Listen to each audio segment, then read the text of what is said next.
class. I missed you guys already, but since we finished Matilda, we get to start the BFG. Do you know what BFG stands for?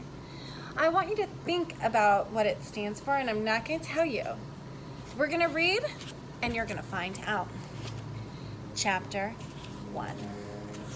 It's called The Witching Hour.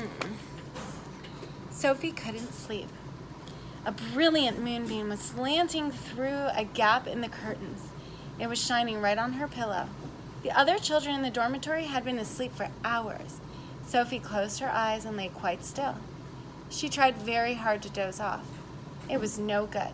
The moonbeam was like a silver blade slicing through the room on her face. The house was absolutely silent. No voices came up from downstairs. There were no footsteps on the floor above her either. The window behind the curtain was wide open, but nobody was walking on the pavement outside. No cars went by on the street. Not the tiniest sound could even be heard anywhere. Sophie had never known such silence. Perhaps, she told herself, this is what they called the witching hour.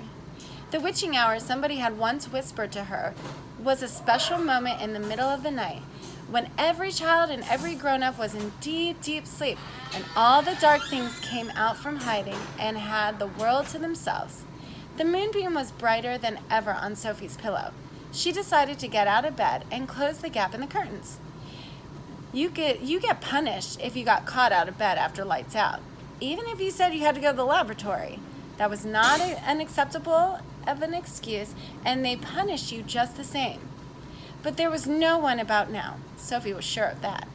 She reached out for her glasses that lay on the chair beside her bed.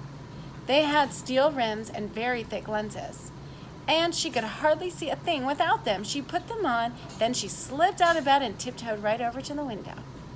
When she reached the curtains, Sophie hesitated. She longed to duck underneath them, to lean out the window and to see what the world looked like now that the witching hour was at hand. She listened again. Everywhere it was deathly still. The longing to look out became so strong she couldn't resist it. Quickly she ducked under the curtains and leaned out the window. In the silvery moonlight, the village street she knew so well seemed completely different.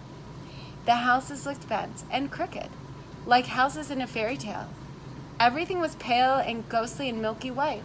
Across the road, she could see Miss Rance's shop, where you bought buttons and wool and bits of elastic.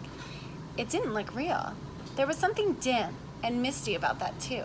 Sophie allowed her eyes to travel further and further down the street. Suddenly, she froze. There was something coming up in the street on the opposite side. It was something black, something tall and black, something very tall and very black and very thin.